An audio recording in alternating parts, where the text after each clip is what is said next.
Imagine your cat suddenly collapses, starts gasping for air, or won't stop bleeding from a wound, and the vet is 30 minutes away. What do you do? Most cat owners have never thought about that moment until it's actually happening. And in those few critical minutes, not knowing what to do can cost your cat its life. This video is about changing that.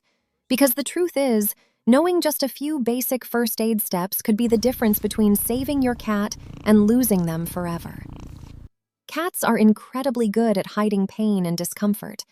It's actually a survival instinct built into them from their wild ancestors.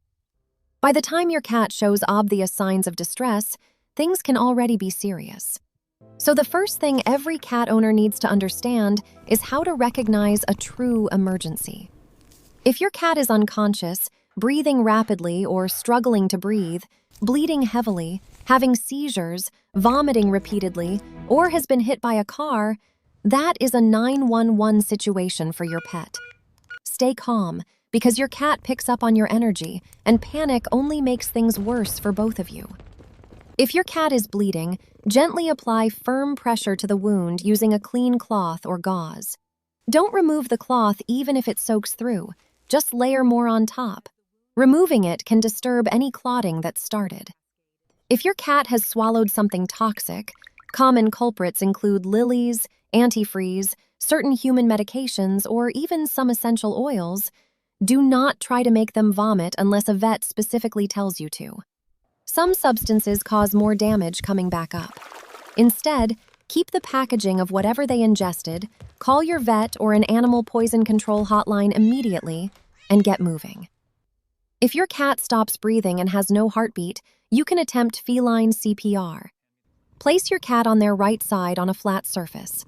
For chest compressions, use 2 fingers on the chest just behind the front legs and press down about 1 inch at a rate of around 100 to 120 compressions per minute.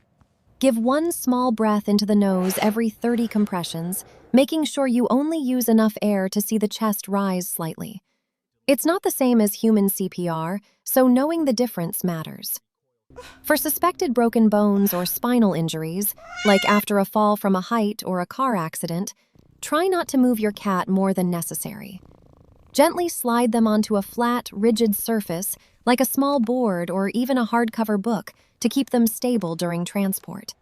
Wrap them loosely in a blanket to keep them warm, because shock can cause a dangerous drop in body temperature fast. And hey, if you're finding this helpful, please take a second to give this video a like, subscribe to the channel so you never miss content like this, and drop a comment below telling us about your cat or if you've ever had a scary moment with them. Your stories genuinely help this community, and they mean a lot to us. One more thing most people never think about. Keep a small pet first aid kit at home. It doesn't need to be fancy.